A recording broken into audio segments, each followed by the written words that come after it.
I want to wish the Jewish people in America and Israel and all around the world a very happy Passover.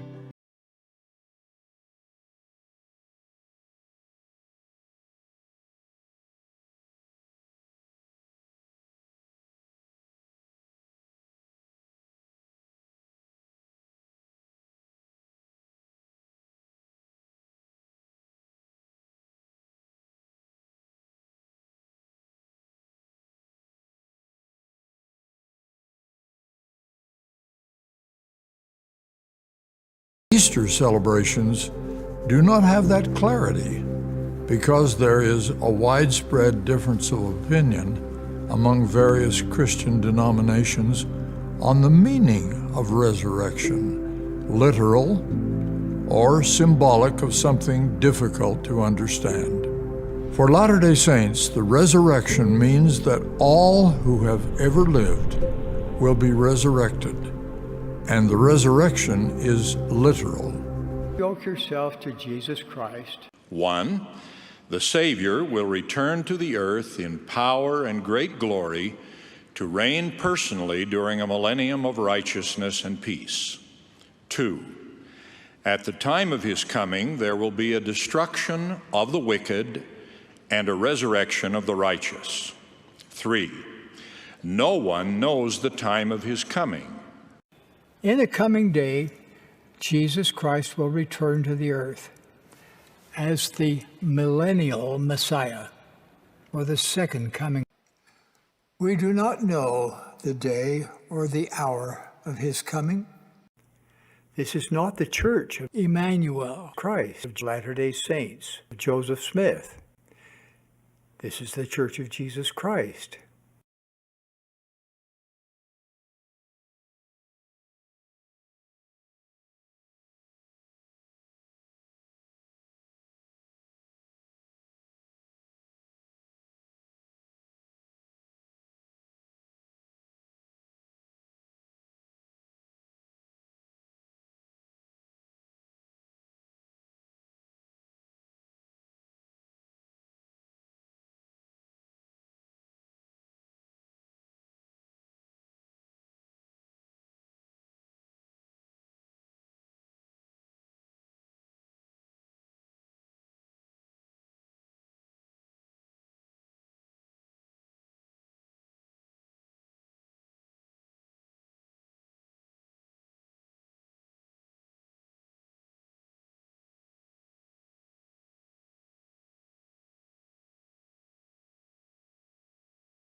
Travis Wayne Goodsell. Woke up at 1 o'clock this morning with this video, and as I was obtaining the scriptures for it had to collapse. Just barely woke up. So here we are. Paul notified me in a comment last night, or yesterday, whenever it was, 2 Nephi 28. I am going to start off by expanding upon that. The Book of Mormon talks about clearing up the confusion of Christianity from what they'd done to the Bible, so that everybody can understand,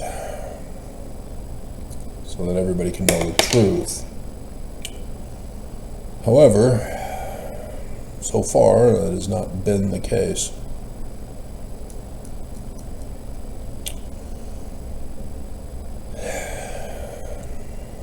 So after talking about all the things which shall be written out of the book shall be of great worth unto the children of men, and especially unto our seed, which is a remnant of the house of Israel. For it shall come to pass in that day that the churches which are built up and not unto the Lord,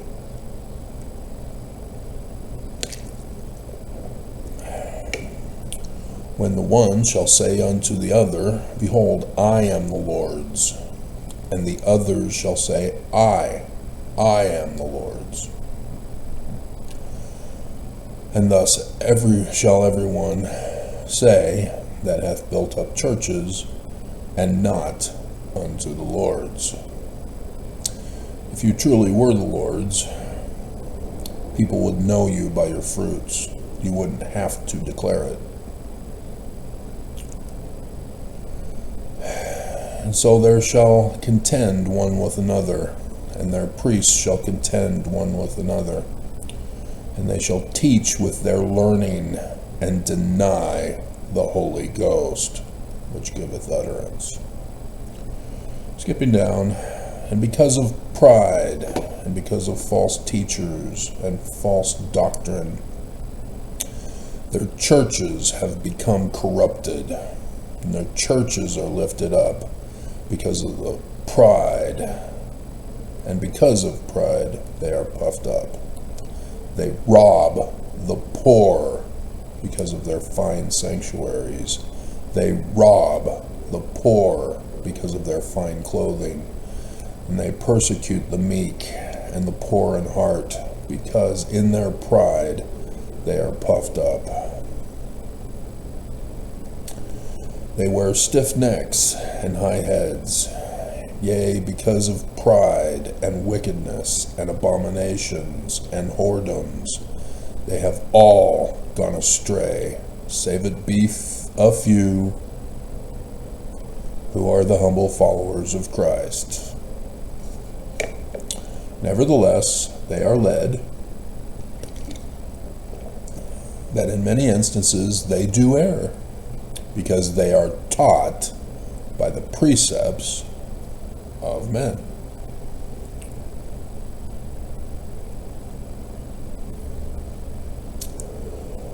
And so then, what used to be a scripture mastery thrust down to hell, not pushed, not shoved.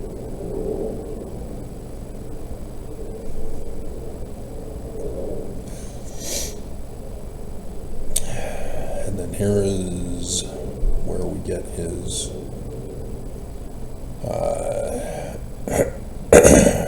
his comment, quote, "But behold, that great and abominable church,"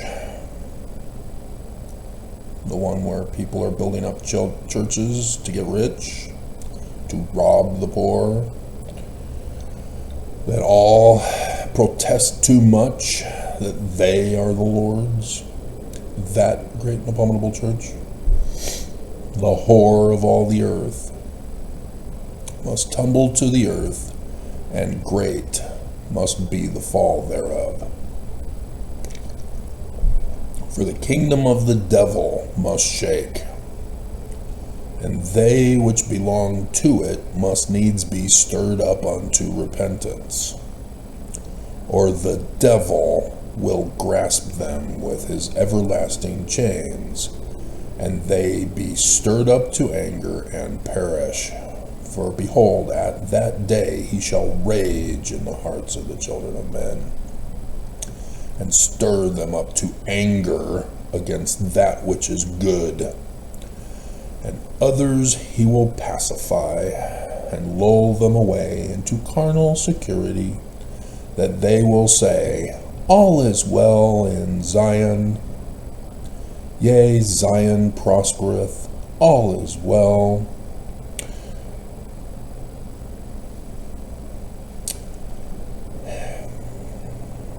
Do you get an idea of what kind of church this is?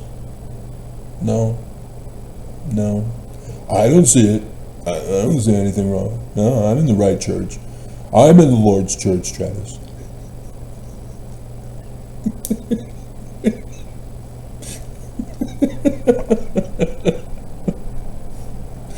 Thank you for listening.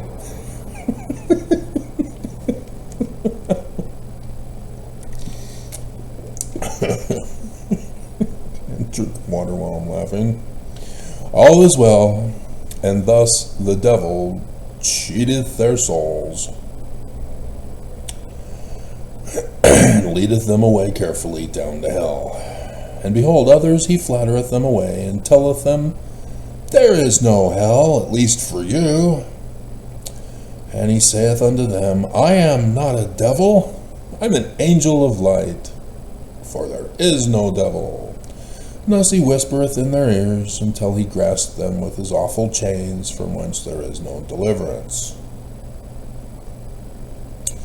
Yea, they are grasped with death and hell, and death and hell, and the devil, and all that have been seized therewith must stand before the throne of God, and get kicked out, and be judged according to their works. Therefore, woe be unto him that is at ease in Zion.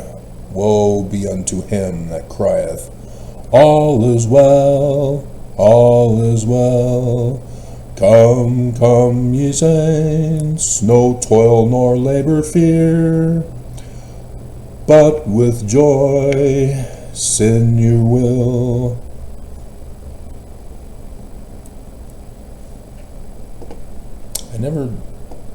I understood the background. He learned that he had a son that he had abandoned to come to Zion. Left his wife and kid behind to come to Zion. What the hell? That never sat well with me. Never sat well.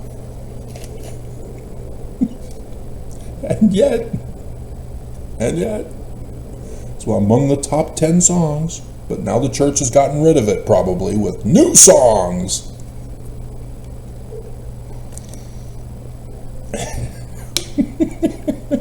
We finally have Amazing Grace. Not racist since 1978. No, not at all. So let's merge in Trump Ice 2025 for you. U.S. citizens will now be forced out of the United States. Yeah, I know, I told you so. And you don't like hearing people say they told you so, because that means that they were smarter than you, and that they had given you the warning voice, and that you ignored the warning voice when you were protesting too much that you were in the one true church, and that all is well in Zion, because you abandoned your wife with your new baby.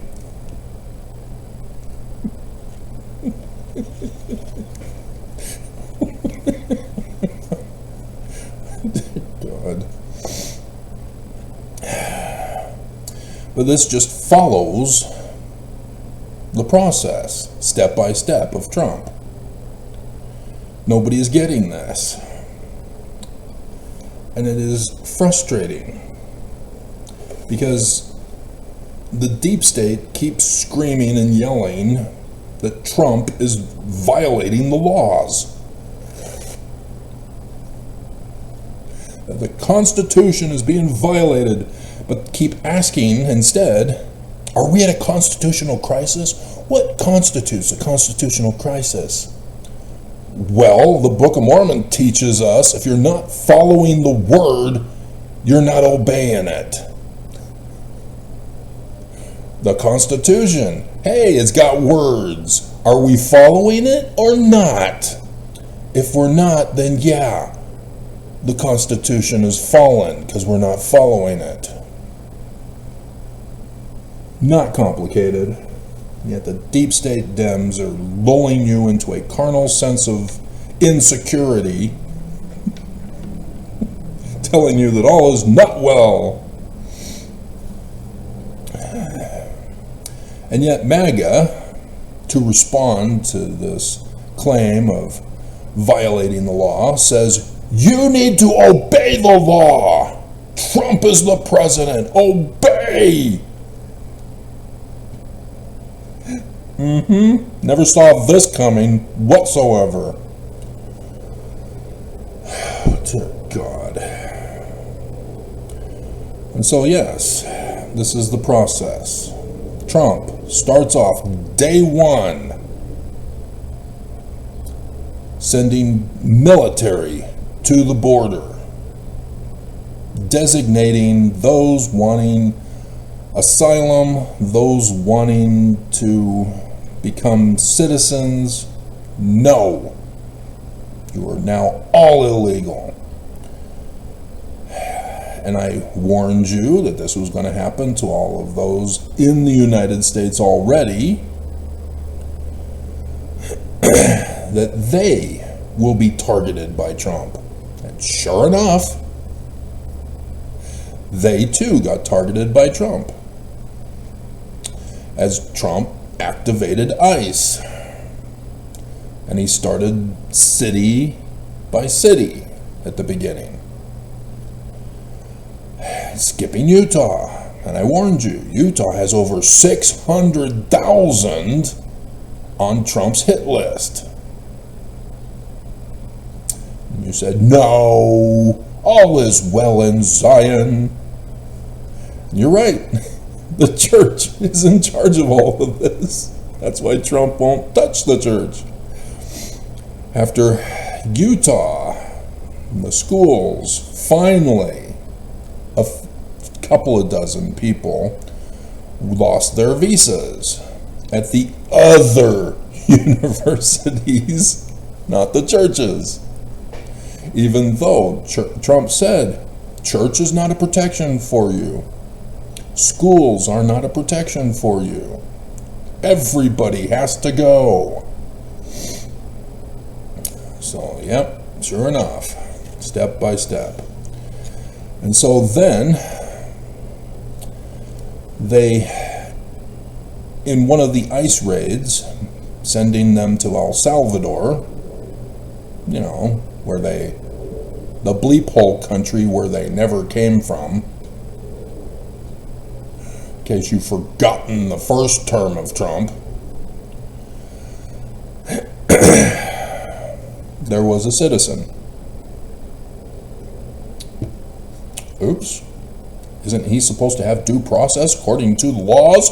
Did Trump violate the law? Are we at a constitutional crisis?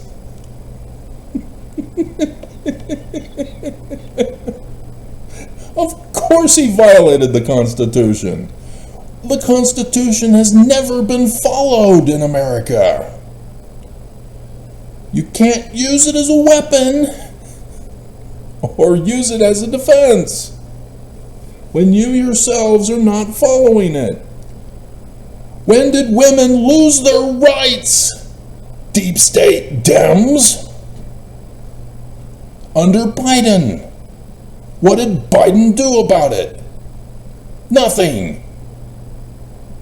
At that moment when SCOTUS declared a violation of the First Amendment, or the 14th Amendment, Section 1, Biden should have immediately rose up and said, no, you can't do that. We have a constitution that you have to rule in favor of. Roe v. Wade was in harmony with the 14th Amendment, Section 1. You have violated that. And every single member of SCOTUS by President Biden are to be removed from SCOTUS according to the Insurrection Act. And he didn't. Instead, he said, oh, get riled up to make sure your vote counts in the next election. The problem is now. You are the president. The people put you in office to protect them in accordance with the laws of the Constitution, and you failed them. This is the trap that the MAGA deep state, they're both deep states. Everybody's a deep state. Get over it. Purposely created a crisis at the border so that it's not Congress's job anymore, that it would be forced upon the president to take care of. They set it all up, in case you hadn't been paying attention. But still, Biden needed to do certain things that he knew he was put in to do, and he failed. All the insurrectionists on January 6th, including those in Congress, those in the former presidency, all needed to be removed from office and never serve in office ever again.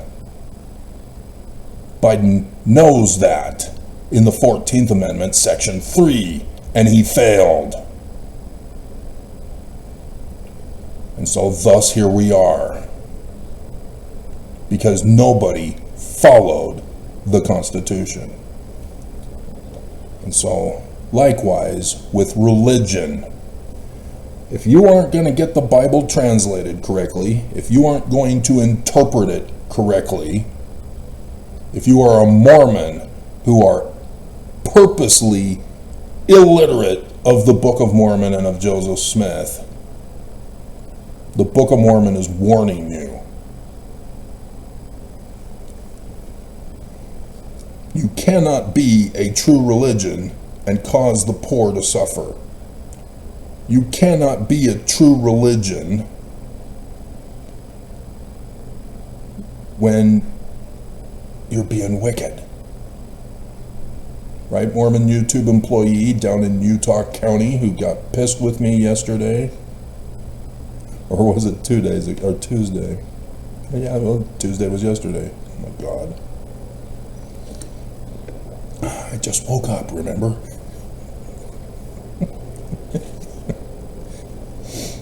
So yeah, this is why Trump stopped funding for every single federal agency. This is why Trump is firing everybody from all federal agencies. He's shutting down the federal government. He's handing over authority to the states to let the states run their state the way they want it to be run. And this is playing right into the hands of the Church of Jesus Christ of Latter-day Saints, who are making off like bandits on the stock market. He is purposely destroying the economy to transition it so that corporations are the ones who will profit, so that it will all be run by Walmarts and Amazon. That businesses will only be in America. No more trading with our neighbors around the world. No more trying to live in peace and harmony. It's every nation for themselves now, and America will be a divided nation. And so, thus, the withholding of funding for schools, universities, is all part of this. Harvard just pushed themselves to be the first ones targeted on this. They thought they could rebel against Trump. And so, yep, 2.25 whatever billion cut off from Harvard. And the deep state Dems are screaming, this isn't following the law. Constitutional crisis, are we there yet?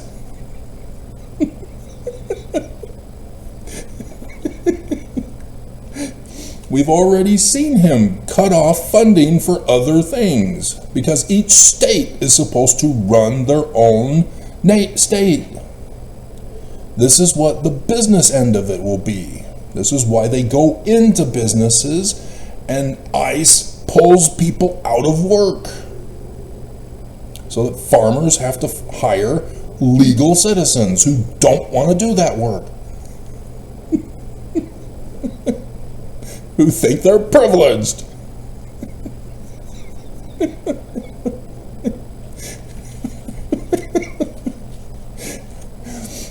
Same with the universities. They are considered by Trump as a business. And so yes, cutting off tax exemption status. Removing non-citizens who are protesting. They're all illegal. You're not getting it. Trump wants universities to be their own company, just like every state to be their own nation. If a university can't get the funding from the people they bring in, then they have no right to exist. You know, it's like the businesses who can't survive Trump's tariffs. Well, you aren't strong enough to continue to exist. Get out. We don't want you. Back in 2020, lots of businesses closed down because they couldn't continue to exist under such conditions, having to close their businesses for just a month. It was too much for their business to handle, and they had to close. In 2008, in retaliation for locking me up, the world economy collapsed. Greece declared bankruptcy.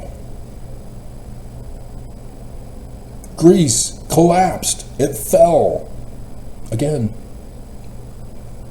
This time financially, not militarily with Rome.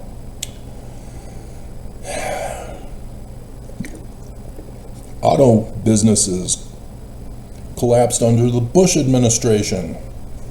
Dick Cheney said, don't give them government funding. If they can't survive, they don't deserve to exist. You're not seeing the pattern here.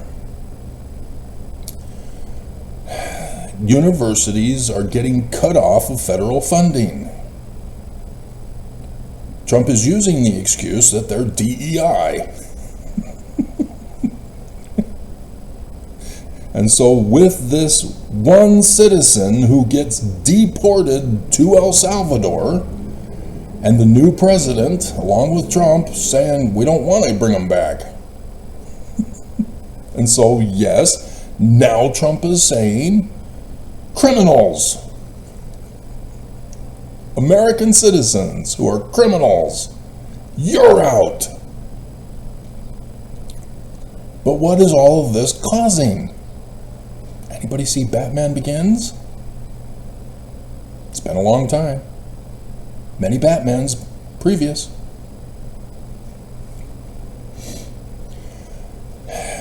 Batman purposely wants to know about the poor. And so he leaves his home and his inheritance and goes to the streets to live.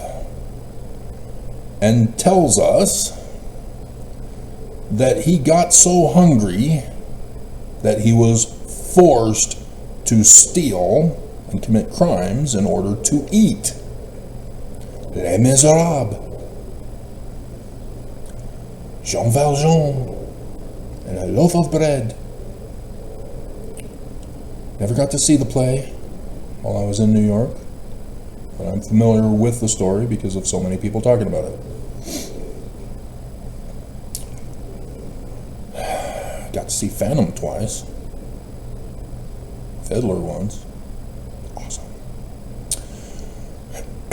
This is what is happening. The poor are being created to be neglected.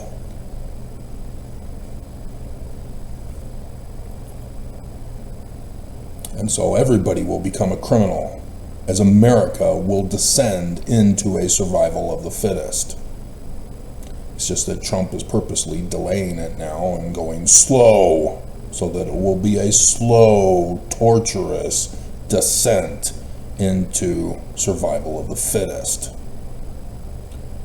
But whatever and whenever that trigger will be, that will result in the Civil War. That is what we're being warned about. That is why Trump is doing this. It's all part of his final solution master plan. The Constitution is fallen. Nobody should be using the Constitution to try to condemn a president who has no care for the Constitution. The Church of Jesus Christ of Latter-day Saints, likewise, are using this to get their kingdom back. So, now with that introduction,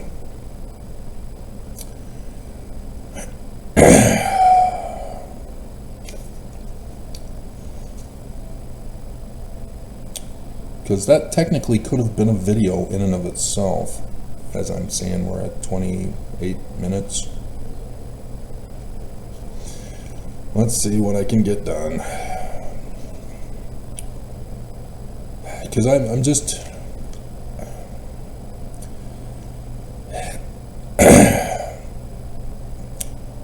Mormons, you've refused to listen to me. You think that you're in the Lord's church, and you declare it. You're not following the Book of Mormon. You're illiterate. Or you just don't read it, so that you can't be judged by it. Really? You think you can be saved in ignorance?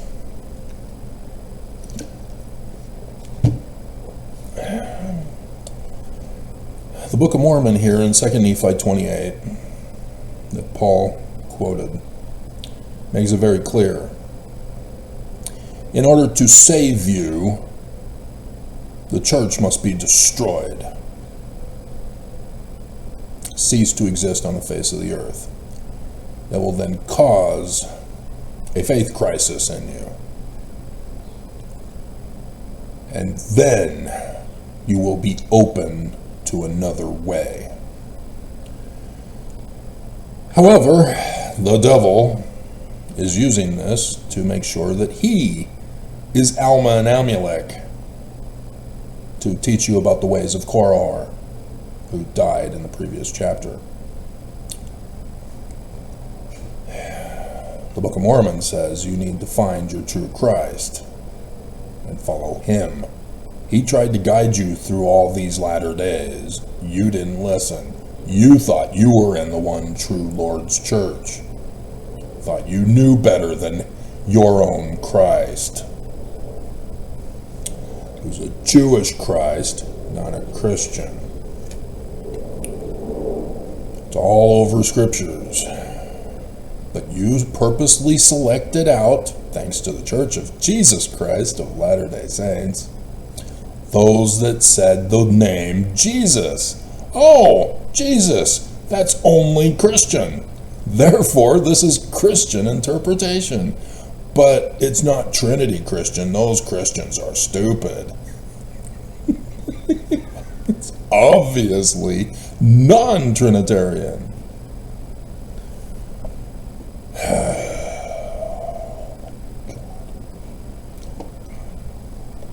So, let's go over the scriptures on the 10 virgins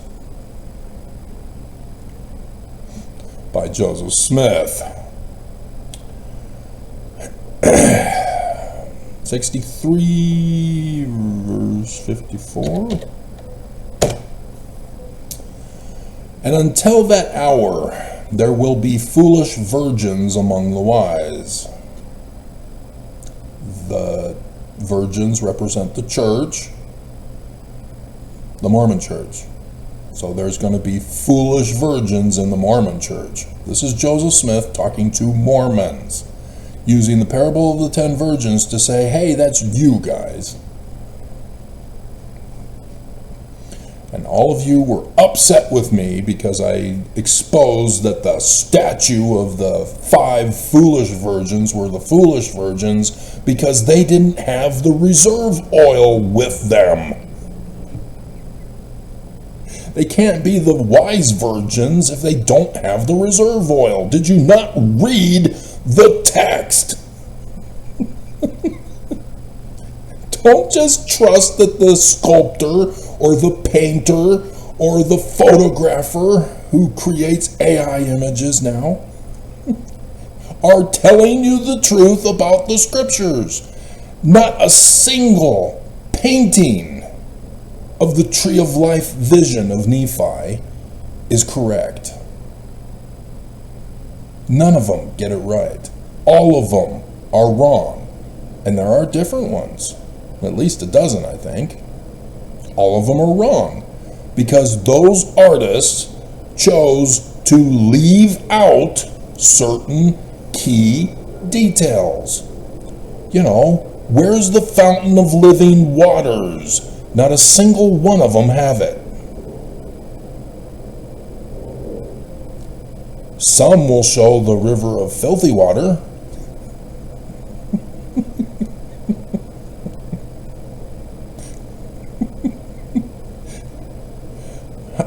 None of them show the midst of darkness covering the iron rod. They all show the iron rod clear as day, clear track to the tree of life, all so plain, pure, and most precious. No. Those holding to the iron rod, the Word of God, Scriptures, don't see the end result. The only way to get them through the midst of darkness is to hold to the Word. You have to follow it. You can't give lip service while you're veering off onto the forbidden paths to the great and spacious building. And then claim that you are in the Lord's church. See how I tied that together? You can't do it. And so Joseph Smith is giving you the day and the hour. Until that hour, there will be foolish virgins among the wise. And there's only a handful of wise among the 17 plus million. And at that hour cometh an entire separation of the righteous and the wicked. And in that day will I send mine angels to pluck out the wicked. Angels are messengers. Don't take this literally. And cast them into unquenchable fire. Fire, you say? The day that shall burn as an oven? Exactly. Section 45.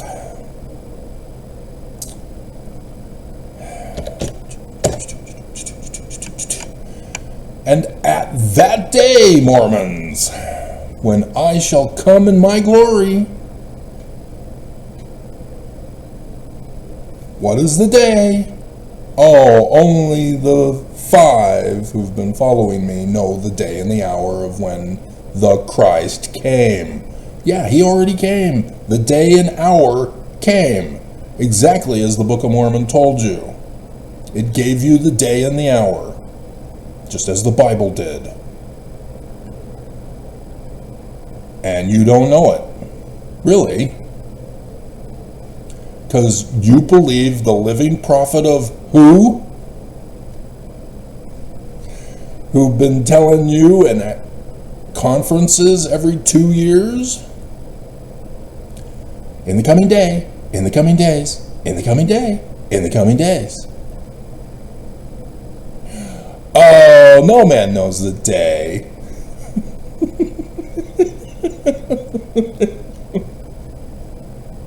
And you fell for that, did you? False prophets. That's how you know them. Shall the parable be fulfilled which I spake concerning the 10 virgins? For they that are wise have received the truth. You know, the word. And have taken the Holy Spirit for their guide. And have not been deceived by falsehoods,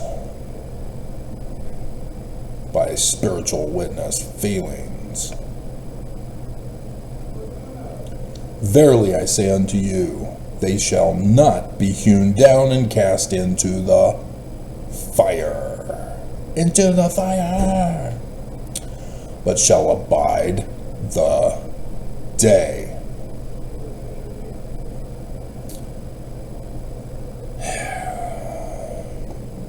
Chapter 88. Did this right before conference. Everybody wanted to watch Oakes's church news video instead.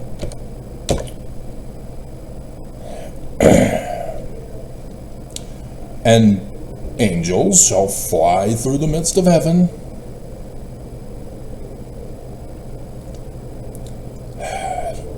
I just told you not to take this literally. Don't make me go to the Joseph Smith translation, Revelation chapter 12, verse 1. Sign in heaven in the likeness of things on the earth. That's what that's talking about. Crying with a loud voice, sounding trump. The God. Jesus. Donald Jesus Trump. Saying,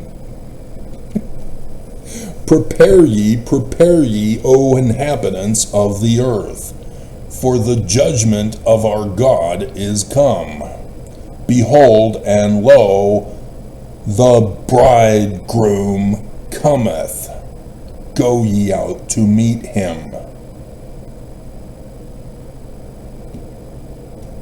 10 virgins. They're waiting for the bridegroom. Remember?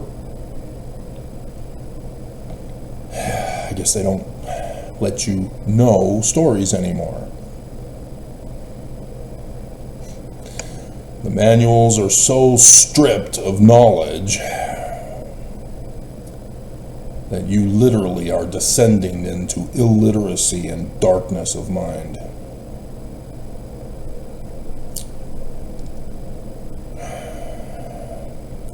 Apparently we got to go to 94.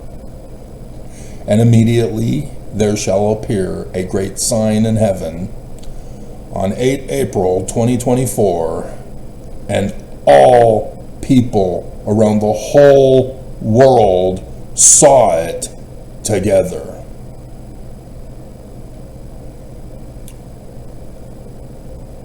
Revelation 19, the moon eclipsing the sun. Solar eclipse. And another angel shall sound trump, saying, that great church, the mother of abominations, that made all nations drink of the wine of the wrath of her fornication. The church has made off with over $10 trillion. since the second coming of Trump, Donald Jesus Trump. $10 trillion they have stolen from the world. I told you, section 124. The kings and queens of nations will hand over their gold and silver to us.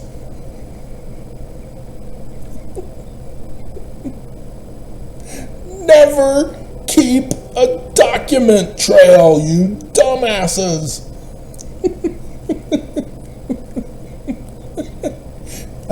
All secret combination plots must be a secret. Nobody but the immediate group must know. Don't leak it by a little sister missionary, Jessica. Don't leak it. Don't do it.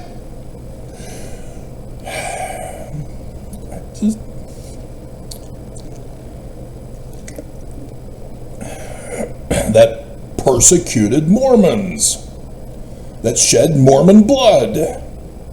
She who sitteth upon many waters, and just came out with their world report about how they're sitting on many waters, and upon the islands of the sea, with temples dotting the world. We own the world now. Behold, she is the tares of the earth. Section 86.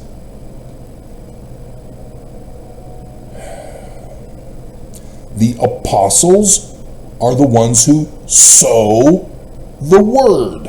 It's supposed to be the wheat that they sow. But the apostate apostle, Judas, is with his 12 apostles sowing falsehoods, tares, sending Mormons down the forbidden paths of darkness to the great and abominable church of darkness, not to the Jewish Kabbalah tree of life.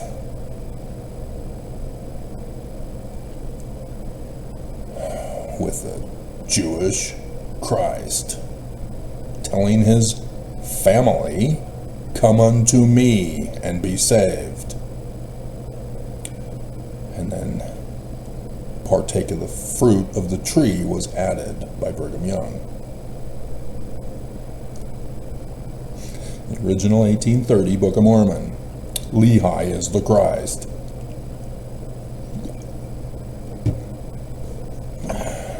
In the version of the story. She is bound as fascist bundles of authoritarianism. Her bands are made strong. No man can loose them.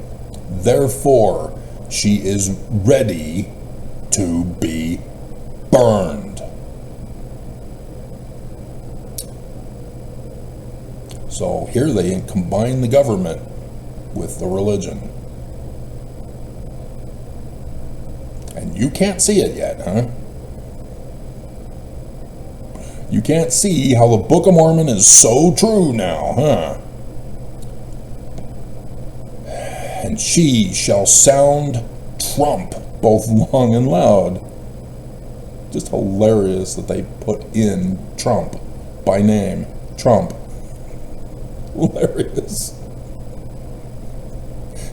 They did this to self-fulfill their self-fulfilling prophecy. And yet,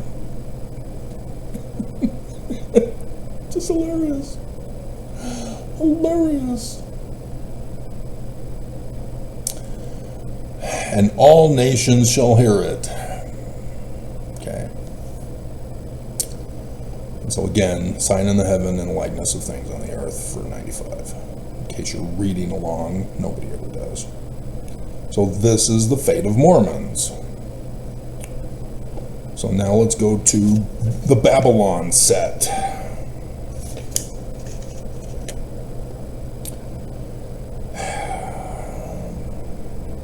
So this we start with Revelation 18.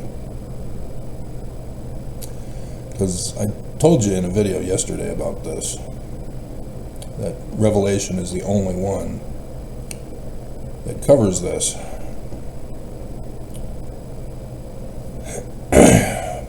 But here we have the fall of Babylon.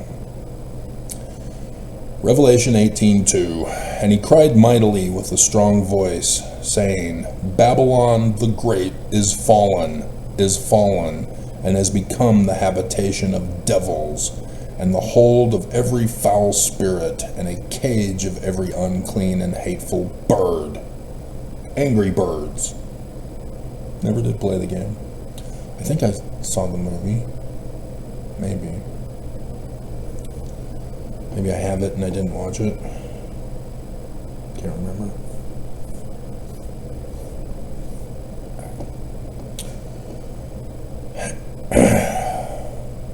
Oh, we should read out more, because section 133 I've been telling you is the call out. And so again, this is where it came from.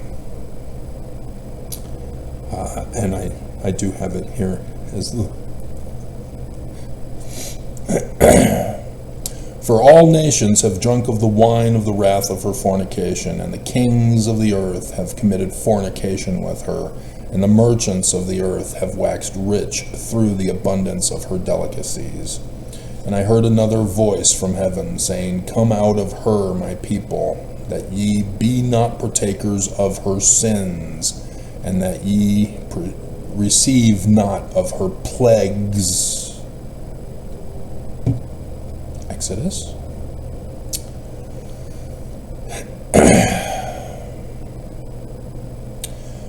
And so, yeah, the stock market, the church has made the merchants of the earth rich, because the church is the major stockholder.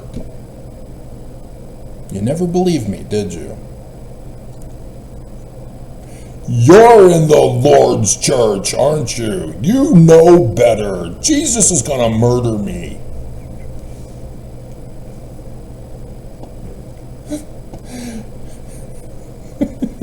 Oh, you need to read this. Alas, alas, that great city Babylon. City?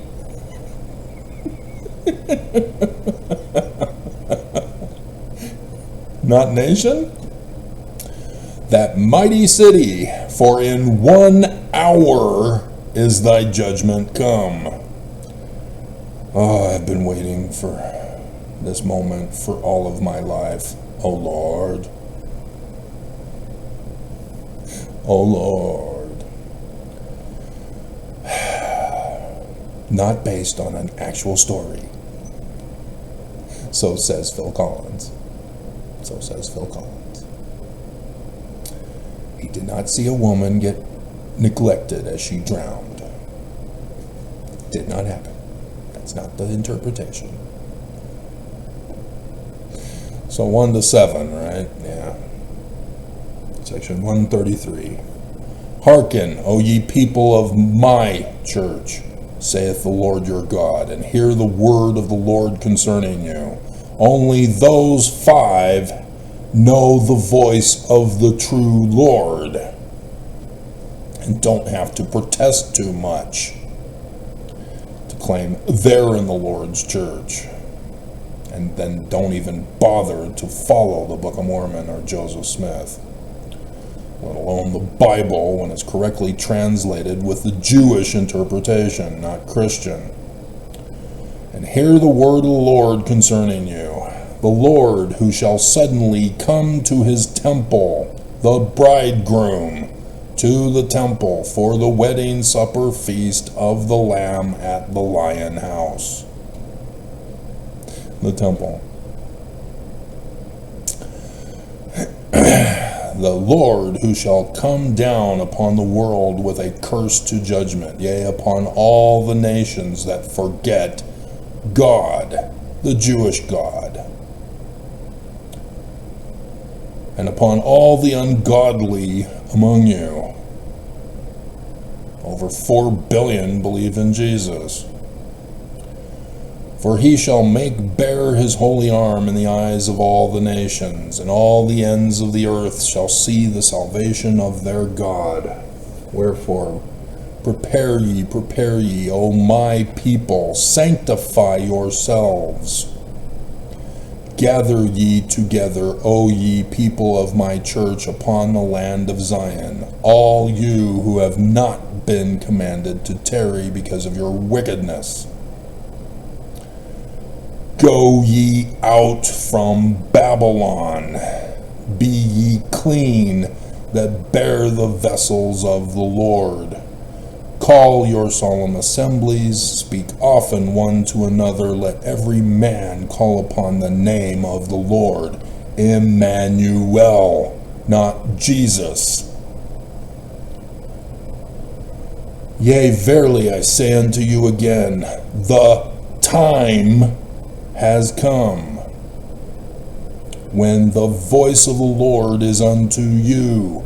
Go ye out of Babylon, gather ye out from among the nations, from the four winds, from one end of heaven to the other.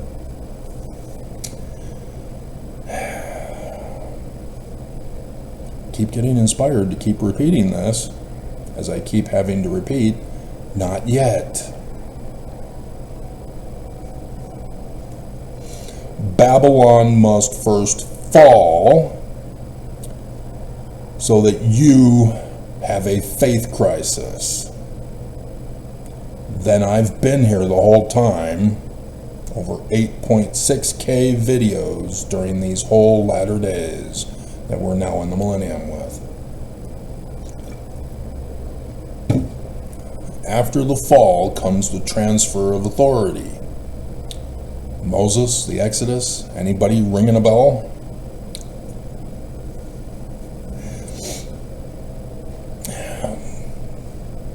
Creeping death fell Egypt in the story.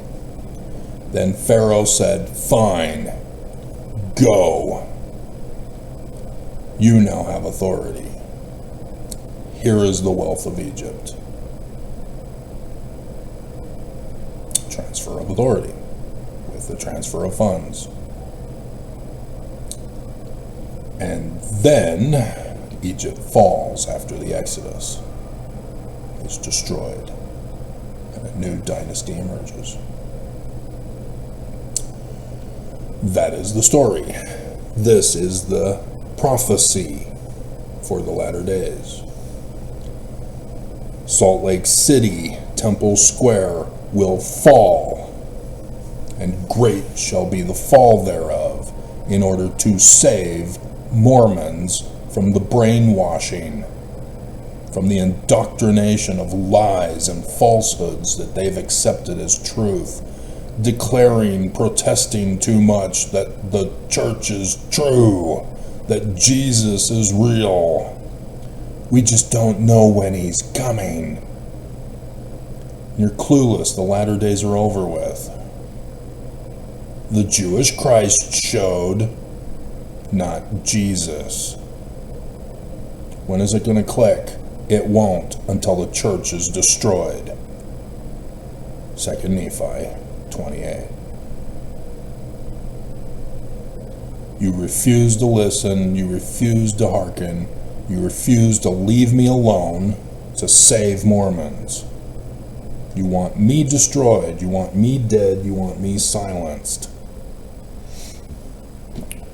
And thus, you will suffer as you had thought to do to me with the false accusations you have made against me. Deuteronomy 19:19, the law of Purim.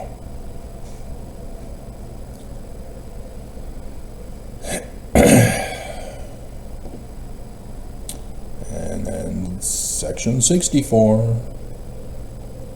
Ba-ba-da-bum-ba-dum, ba-bum-ba-bum-ba-dum.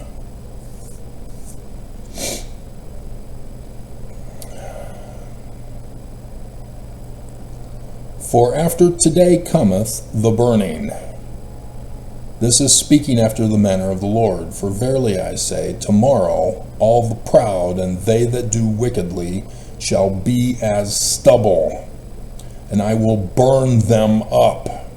For I am the Lord of hosts. I will not spare any that remain in Babylon. The coming of the Son of Man. Now Joseph Smith makes this very clear in 1838, that it is not the Lord who does the burning when he comes. They that come, posing as Christians, having murdered Joseph Smith, stolen his religion, turning it Christian, are they that come that shall burn you. Brilliantly written, Joseph, to expose this great abominable church, who put Jesus Christ in the name of the church, to reveal who they are. It was a trap, and Willard Richards was stupid enough to fall into it. And it's Nephi, not Moroni. We have the Joseph Smith papers, we now know. Again, if you're gonna do a criminal activity and plan it 200 years in advance, don't keep documents.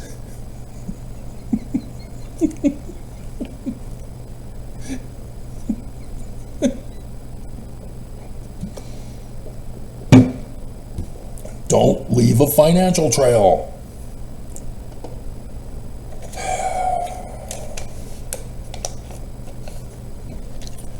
Alright, so now the creeds.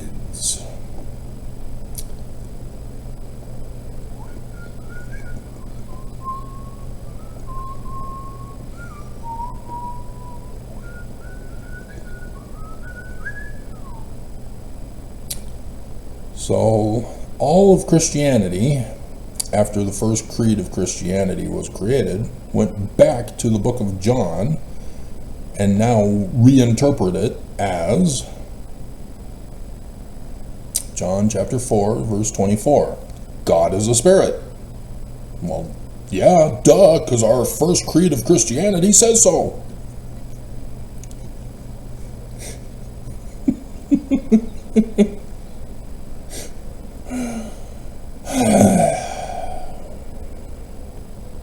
So this is the woman at the well.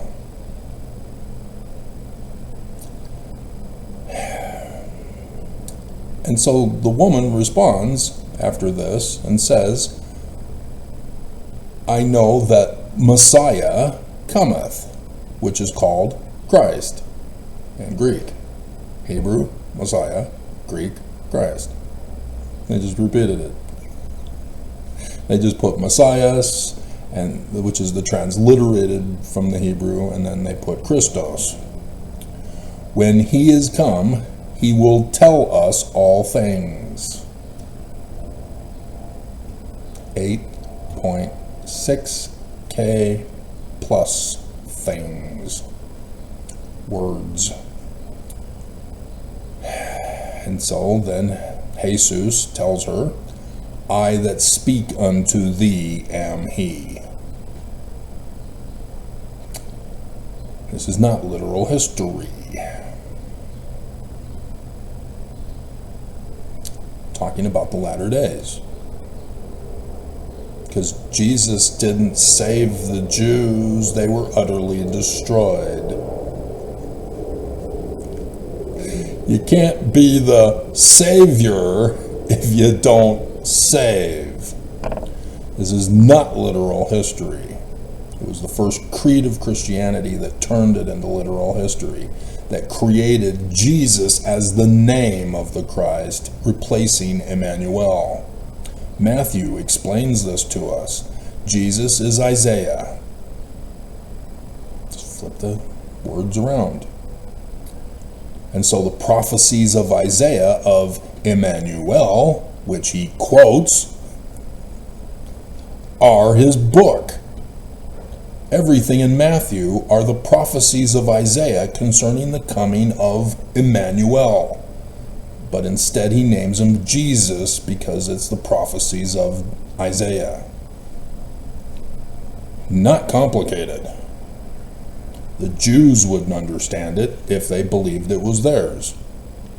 But Christians stole it, turned it Christian, and so Jews say, no, we don't believe in Jesus. He didn't save us in the Roman period of time.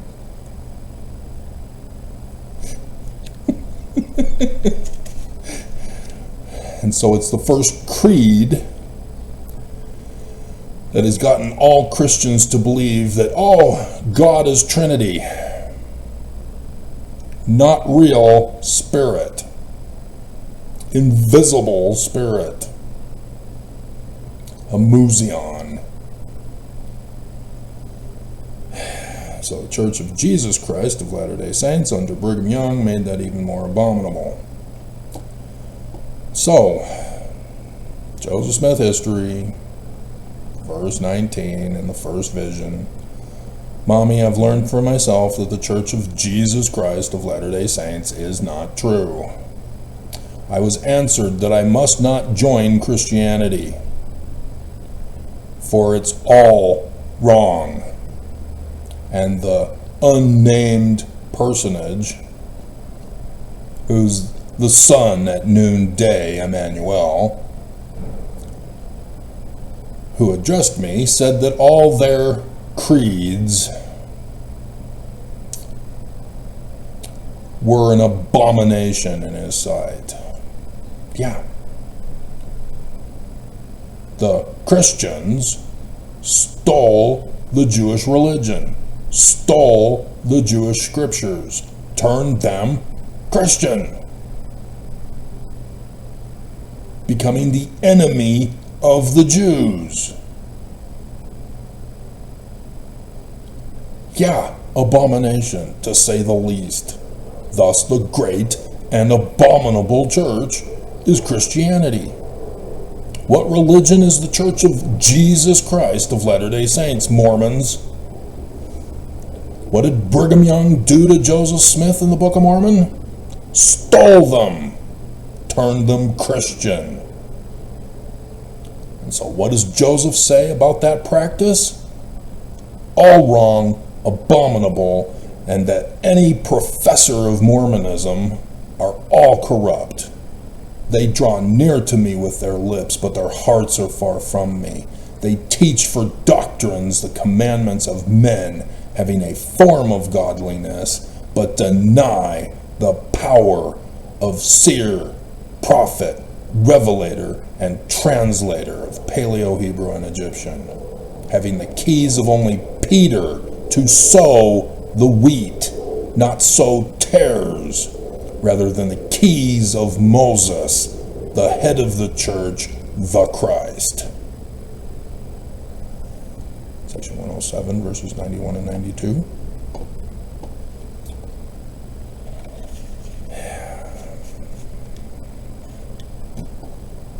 So in the Book of Mormon,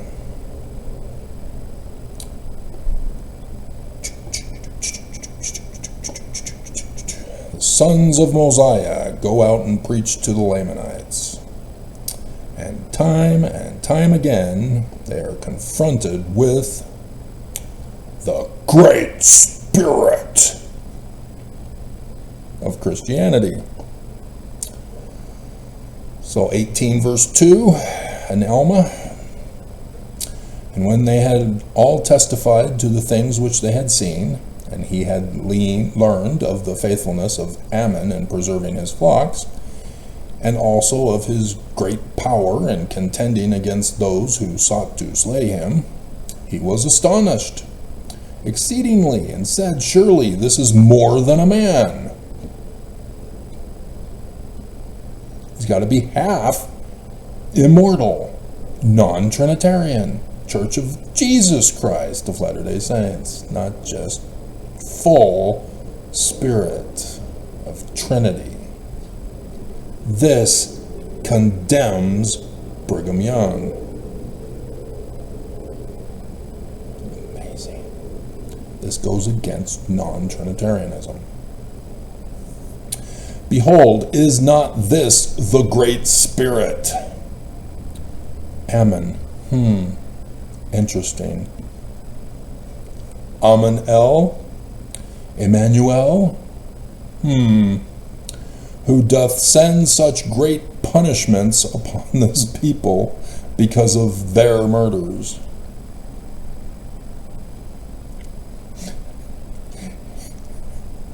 When you know the story, you just go, oh my God, are they really that dumb? Lamanites wanted to murder the servants of the king, so they scattered the sheep. And then they went, oh no, what do? You gather them. He has the keys of gathering. He gathers the sheep. They come to attack him, and he chops off their arms.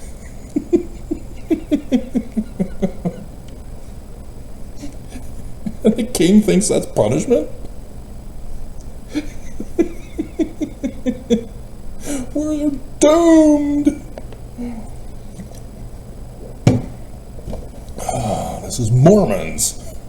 What the hell? How did he know?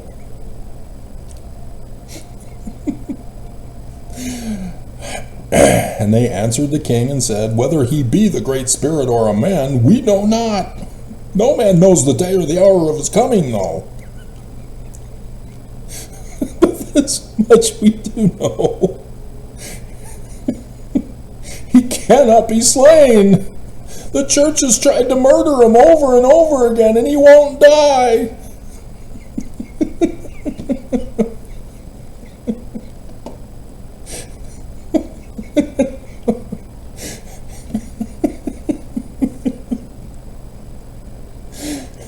When the king heard these words, he said unto them, now I know that he is the Great Spirit.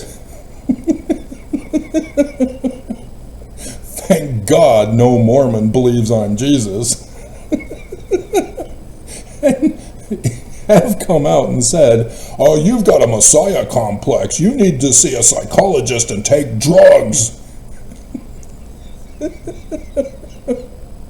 And he has come down at this time to preserve your lives, that I might not slay you as I did your brethren. Now this is the Great Spirit of whom our fathers have spoken. Now this was the tradition of the Lamoni, which he had received from his father, that there was a Great Spirit. Notwithstanding they believed in a Great Spirit, they supposed that whatsoever they did was right. Nevertheless, Lamoni began to fear exceedingly, with fear lest he had done wrong in slaying his servants.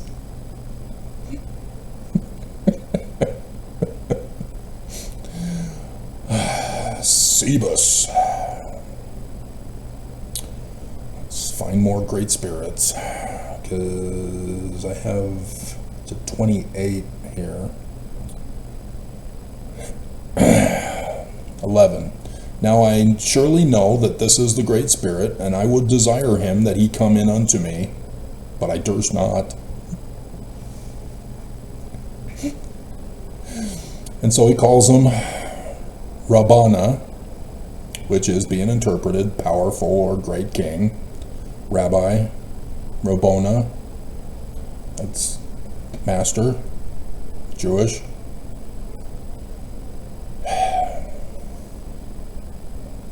King desirous to see thee. Let's see. And it came to pass that Ammon, being filled with the Spirit of God. Oh! If only Christians had read the rest of their Bible to understand what it meant by God as Spirit. Intelligence, i.e. Elohim in the plural.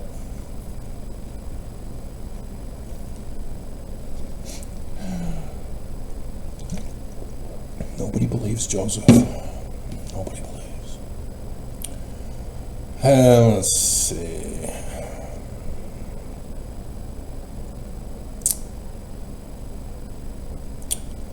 And so, yeah, he's now talking with the king. 26. So the king obviously is believing in a great spirit, and he says, "Believest thou that there is a great spirit?" Obviously he says yes. Ammon, being so tricky. And Ammon said, "This is God." And Ammon said unto him again, "Believest thou that this great spirit, who is God, createth all things which are in heaven and in earth?"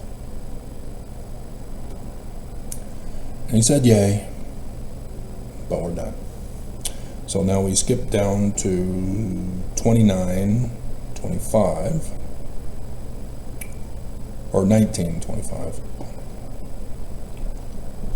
So I'm trying to get my eyes to focus. Notice I'm not being cyber attacked today on my video. Isn't that amazing? So, now we see that Ammon could not be slain because he's immortal. He's Jesus of Mormonism. For the Lord had said unto Moses, Yah, his father, "I will spare him, and it shall be unto him according to thy faith." Therefore Mosiah trusted him unto the Lord. So it came to pass that there were many among the Lamanites who said that Ammon was the Great Spirit, and others said he was sent by the Great Spirit. But others rebuked them all, saying, "He is a monster. He's an anti-Mormon, antichrist, apostate, Korahor, who had been sent by the apostates to torment them." And there were some who said that Ammon was sent by the Great Spirit to afflict them because of their iniquities, and that it was the Great Spirit that had always attended the apostates,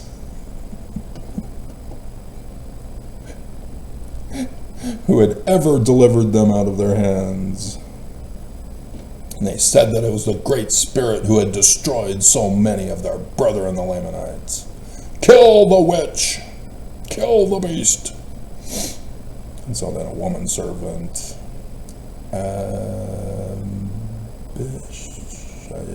they don't say her name in the immediate vicinity here.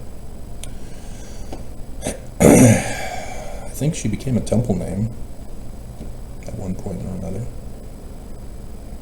Alright, so then 22. With Aaron. And so 9/11. And so and the king said, "Is God that Great Spirit that brought our fathers out of the land of Jerusalem?" Yeah, that's what happens when you don't read your Book of Mormon. And Aaron said unto him, "Yea, he is that Great Spirit that created all things, both in heaven and in earth. Believest thou this?" "Yea, I believe that the Great Spirit created all things, and I desire that ye should tell me concerning all these things, and I will believe thy words." Only a Mormon would be that submissive. So he reads from the creation of Adam down to the latter days when Jesus would come to Mormons.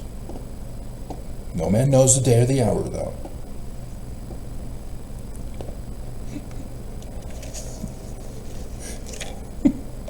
Notice how the Great Spirit is not Jesus or Christ. They don't say Jesus here. He says Christ. He's teaching him correctly. He's having to re-educate him because he was lied to. So, after the death of Korahor in chapter 30, chapter 31, the Zoramites. Dun, dun, dun, dun, dun, dun, dun, dun, dun, dun, dun, dun. This time it's Alma and Amulek. And he takes Ammon, Aaron, Omner, and Himni.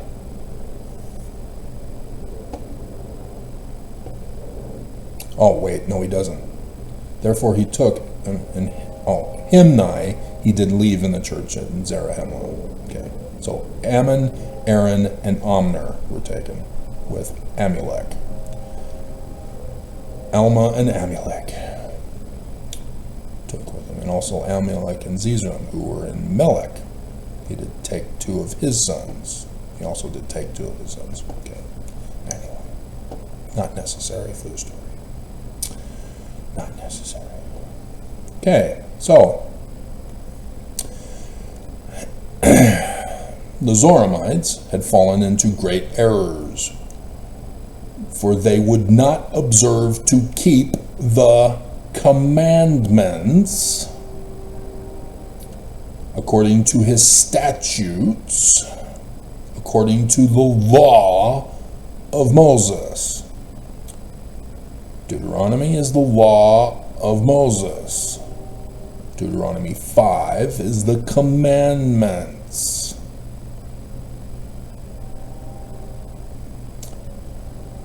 Jewish, not Christian. Should we go to that first? They didn't footnote it here for us, I see.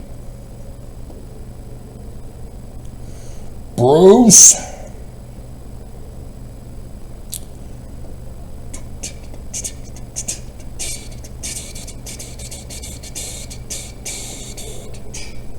So Deuteronomy 18:15, the Lord thy God will raise up unto thee a prophet from the midst of thee of thy brethren like unto Moses.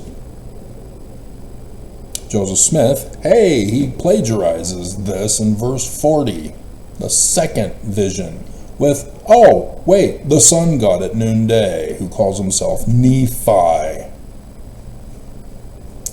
Says he's a Malachi. Quotes from Malachi, the day that come shall burn as an oven, and they that come shall burn them. That is the Christ. This is the Christ of the Jews. This is who they are waiting for. This is who Jesus failed as literal history during the Roman period time to do. He is not the guy. The Jewish Christ is a full human being, a man, not half man, half deity, not full deity, not Trinity, not non-Trinitarian, human, not complicated. So Deuteronomy 5, plugging that in. And Moses called all Israel and said unto them, Hear, O Israel, the statutes and judgments which I speak in your ears this day, that ye may learn them and keep them and do them. The Lord our God made a covenant with us in Horeb. That was Moses. The Lord made not this covenant with our fathers, because Moses wasn't alive. He had to be born as a baby. But with us, even us, who are all of us here alive this day. And the Lord, Moses, talked with you face to face, as one man speaketh to another, having a body of flesh and bones as tangible as man's, because he's man, in the mount out of the midst of the fire. And I stood between the Lord and you at that time, to shew fly, don't bother me, you the work of the Lord, for ye were afraid by reason of the fire. I don't want to be burned. And went not up into the mount to Zion. I don't believe. Saying, I am the Lord thy God, which brought thee out of the land of Egypt. Moses, the Christ, from the house of bondage. Temple? Covenant paths are binding us to Jesus? Huh. How did you fall for it, Mormons? Thou shalt not have other gods before the Moses type and shadow. The man like Moses, Emmanuel, Messiah, Ben David. No graven image of Jesus. Thou shalt not make thee any graven image of Jesus, the Christus, or any likeness of anything that is in heaven above, or in the earth beneath, or that is in the waters beneath the earth. For thou shalt not bow down thyself unto them. You can make them, it's art. We have to have art in order to live. Chairs, art. Tables, art. Computers, art. We need them. That's not what it's talking about. Do not go beyond the mark. There is only one Christ, and it's the Christ of the Jews, which they stole from the Egyptians, whose Horus. Emmanuel, Amen, the sun god of the Egyptians. Okay? Not complicated. This is what Alma is talking about for the Zoramites. After Korihor, dead.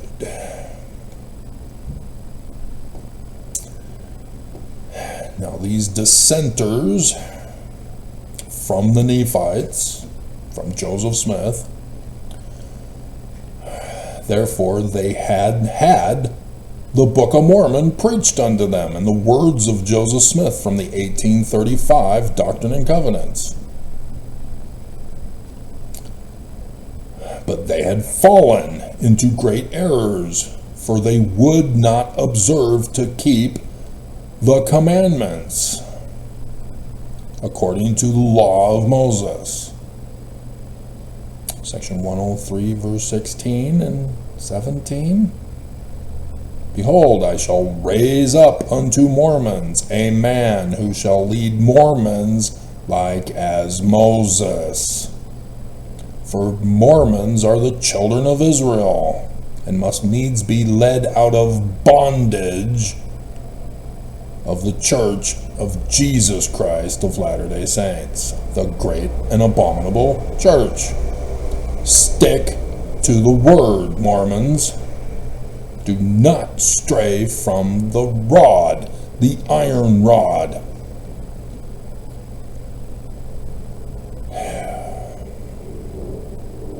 Neither would they observe the performances of the church. They had altered the temple rituals. They had changed the meaning of the Last Supper sacrament. According to continue in prayer and supplication to God daily, that they may not enter into temptation. In fine, they did pervert the ways of the Lord in very many instances. Therefore, for this cause, Alma and his brethren went to preach the word.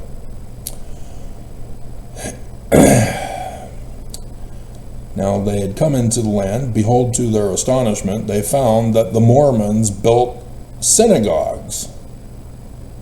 Jewish synagogues? Interesting. And they did gather themselves together on Sunday, which day they did call the day of the Lord. And they did worship after a manner which Alma and his brethren had never beheld. Oh my God, fast and testimony meeting, what the hell is this? For they had built a place built up in the center of their synagogue, a place for standing, the pulpit, which was high above the head, and the top thereof would only admit one person. And yeah, they try to get two sometimes three, but they're two, and it doesn't, if they're singing. But if they're talking, they then have to lean in, just one. Therefore, whoever desired to worship must go forth and stand upon the top thereof, and stretch forth their hands, Pele-el. It's actually down, isn't it? And cry with a loud voice, saying, it's mouth to God. Pele-el. John Taylor made it. Holy, holy God, because you don't know about it now, and so, no, that's not in the temple, Travis. You lie. Really? Do you see how old I am? I know things you don't.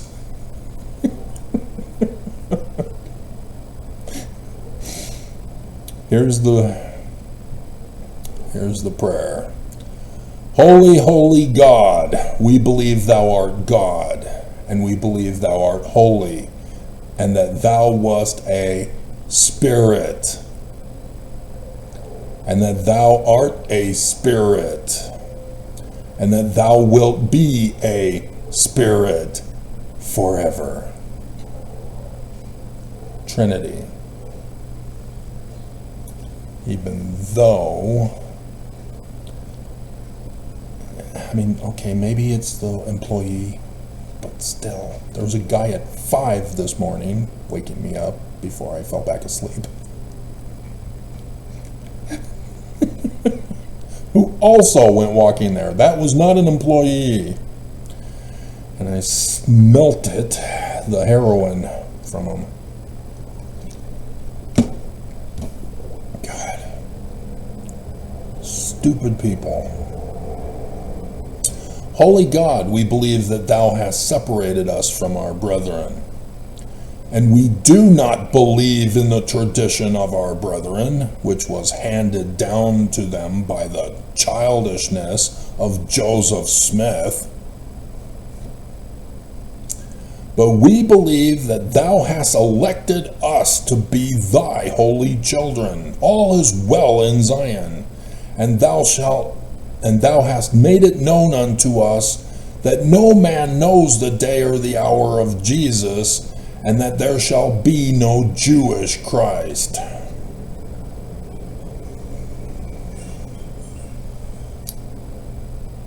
Because Christians believe in a Christ, so do Mormons. So that's not what it means. Jewish, remember? Synagogues. The law of Moses. The commandments in the law of Moses. Deuteronomy. Jewish Christ, not Jesus. These guys were Jewish and replaced it with Christianity. The original religion of the Nephites was Jewish, not Christian. They thought they knew better. They didn't believe their founder. They didn't believe the scriptures. And they gave their own interpretation.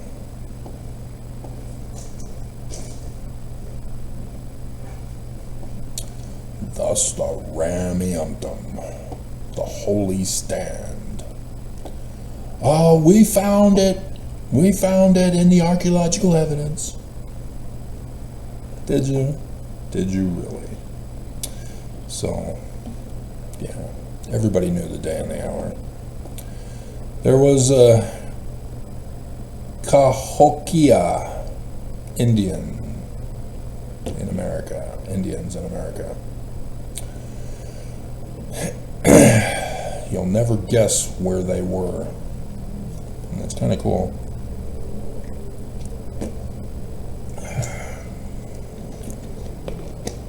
An hour and 30 minutes. So, in other words, nobody's listening.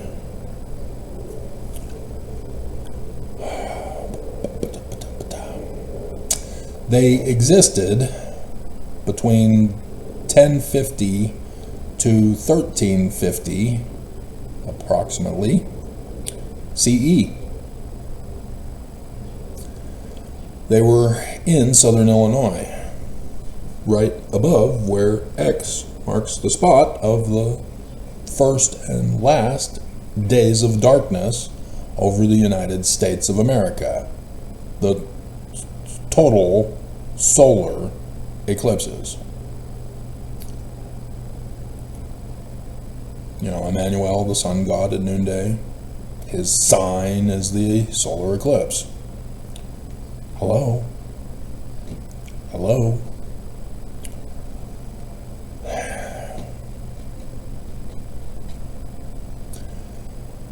And they were the sun people of the sun god, of the sun city, with the sun king ruling over them. Sun god, IMMANUEL, in America, in their language, not Egyptian, but translated is the same translation of the Egyptian sun god at noonday, Emmanuel.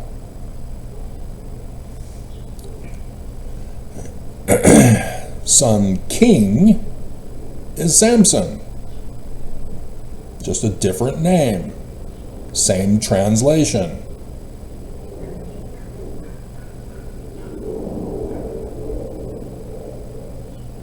They are human. They're not supernatural aliens.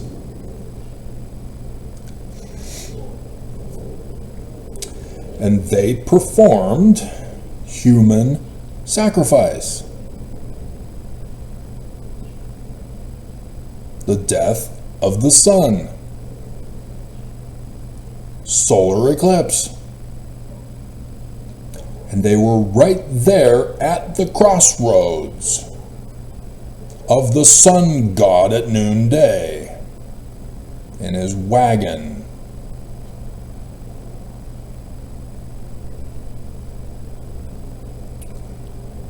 Different words, but the translations are all the same. He who is from the crossroads of the Wagoneer sun god at noonday. All the same translation.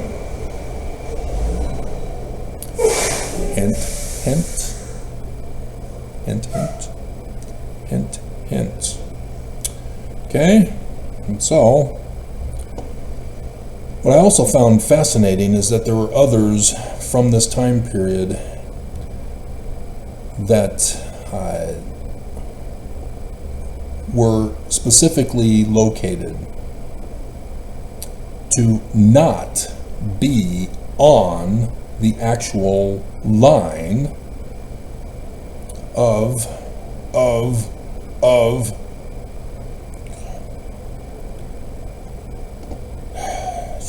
Microsoft pissing me off. Until you get to the Sunwatch tribe.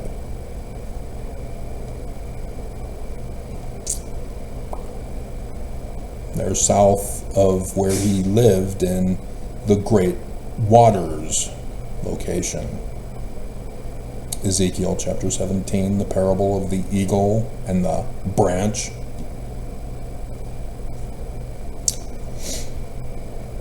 It's just fascinating. There's just a gap straight through. And even the Spiro tribe in Oklahoma,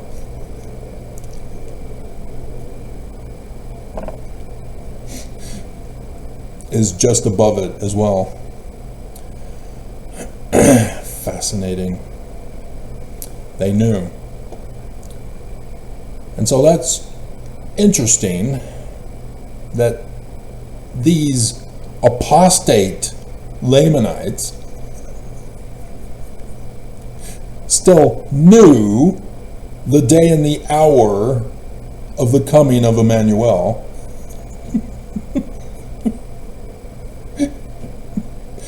And knew where on earth he was coming, and where on earth X would mark the spot for New Jerusalem.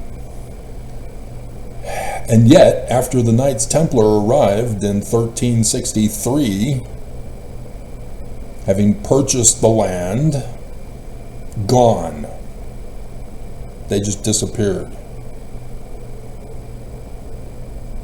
Because the people setting it up for his coming with the Knights Templar Holy Grail also knew to purchase the land and bury Egyptian gold treasure plates in that location, where to the east it was called Little Egypt to this day. Gold plates, Mormons, not golden. And so, to finish us off with scriptures, Book of Mormon likewise knows, and yet they claim they don't know. What are you doing? No. Helaman, chapter 14. The name of God, the Lamanite. Which is hilarious when you get into 3rd Nephi, I think it's 27, where Jesus comes to Nephi saying, where are the words of the name of God?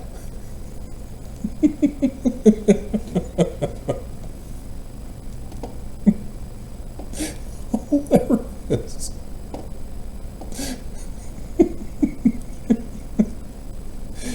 So, verse 20.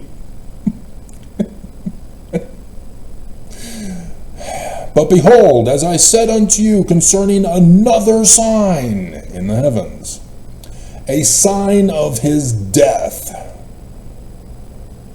solar eclipse. Behold, in that day he shall suffer death. The sun shall be darkened, and refuse to give his light unto you. How could it be more simple than that? And yet the footnotes say, oh, it was the natural disasters on earth. That's the sign. No! A solar eclipse, the death sign.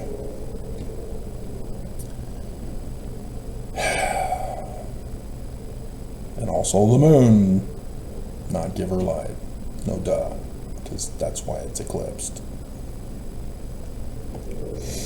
And so, 3rd Nephi 11:2. There it is. Whew. I was worried about you, Bruce. And they were also conversing about this Jesus Christ. Sure, it's not Emmanuel. Not at all. Has to be Christian. Of whom the sign had been given concerning his death. Remember at the beginning, hours and days ago, when I told you Jesus was used by Matthew to be the character name because of the prophecies of Isaiah. That his name is actually Emmanuel, the sun god at noonday, the death sign of the sun, a solar eclipse. sign. But Matthew leaves out sign in the prophecy. The Book of Mormon has it, exactly as Isaiah put it.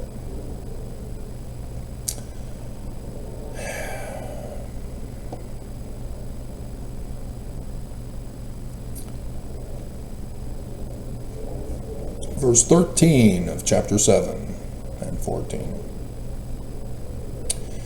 Which, if you've been following me, you know that verse 6, or chapter 6, verse 1 also needs to be included.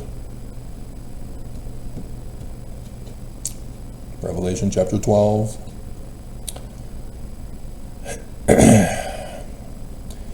And he said, "Hear now, O house of David." Temple of David, descendant of David, Messiah, Ben, son of David. Matthew says his name's the genealogy of Jesus, Messiah, Ben, David. Is it a small thing for you to weary men, but will you weary my God also? Therefore the Lord himself shall give you a sign. That is important and vital, especially when you know the Paleo-Hebrew.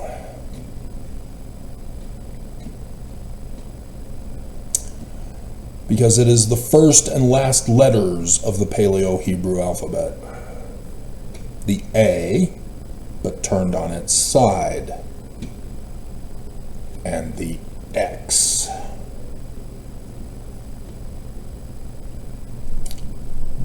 He who is from the crossroads of the Wagoner sun god at noonday. And there Isaiah gives you the days and hours of the latter days, of the 3 days and hours of darkness over the United States of America, where X marks the spot for Zion and New Jerusalem, just as I have to read it from the Cahokia Indians.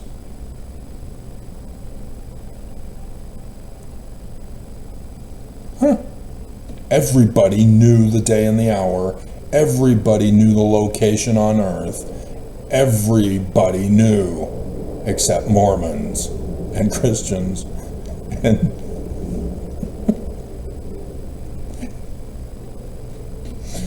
IMMANUEL. So yes, that's why I talked to you about Ammon's birthplace in Egypt, called the House of Bread Temple, where he was born, according to the Egyptians. He is not real, he's a prophecy. They gave you the prophecies too. That's why Isaiah knows this, because the Egyptians knew it. This actual birth is the month after the first one, 23rd of September 2017. Everybody knew, Mormons. Why didn't the American Indians in the Book of Mormon know?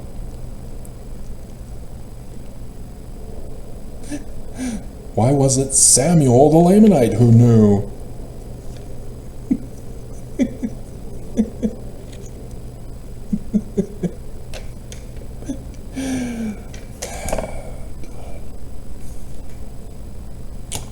Real simple and easy to understand. Not complicated. I've been here the whole time for you, Mormons, and you have rejected me. And there are consequences. And they are necessary consequences in order for you to have your faith bubbles bursted so that you will finally believe. But you won't be compelled to believe other than the faith bubble bursting. But if you want to go to Zion, if you survive, otherwise you will be commanded to tarry. Because the day that shall burn as an oven is coming. It's coming.